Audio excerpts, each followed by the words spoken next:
张雪机车的发动机，如果单独放在国产摩托车圈里看，已经不是够用型发动机了，而是明显往高性能、高转速、赛道化方向走的发动机。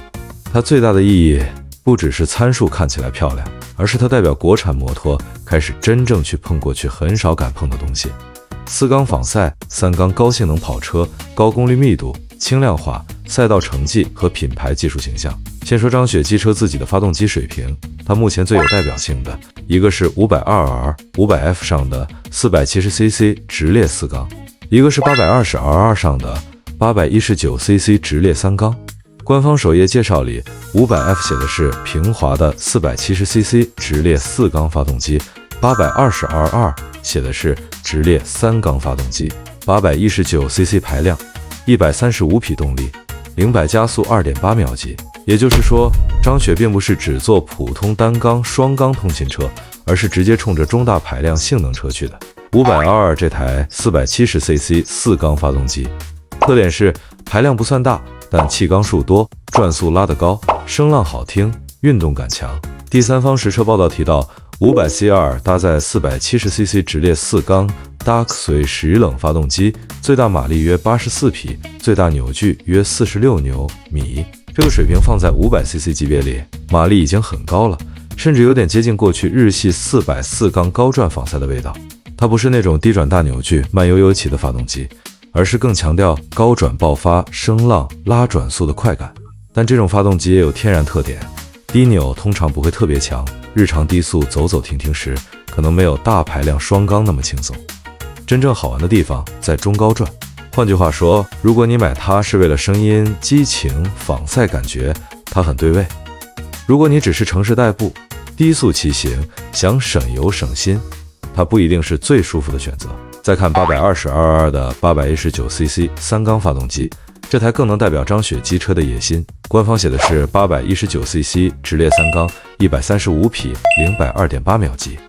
新华网报道也提到，张雪820牌 RS 赛车搭载自主研发 819cc 直列3缸发动机，最大马力超过130匹。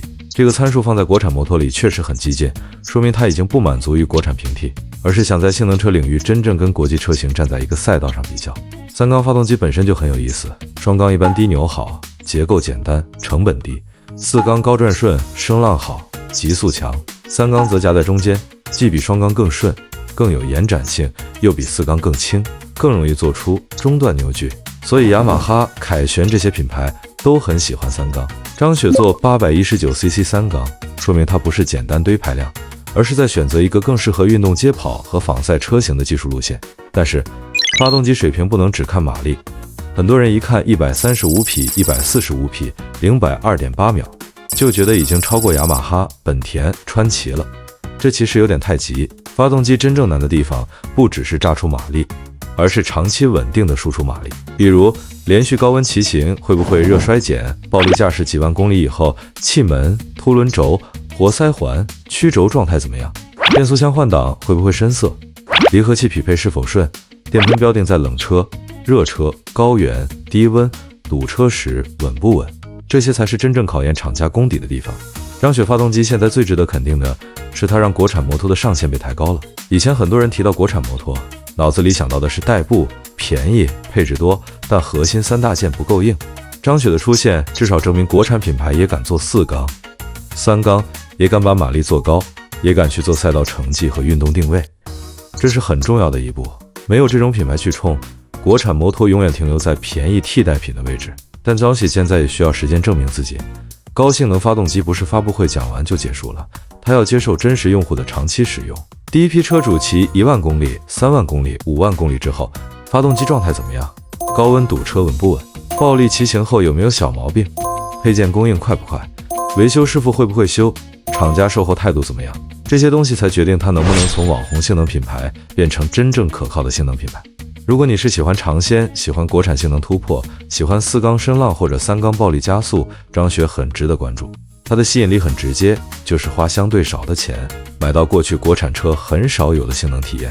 张雪现在最缺的不是话题，也不是参数，而是时间。只要后面几批产品能稳定下来，质量、售后、耐久都跟上，它才真正有机会从国产很猛变成国际也认可。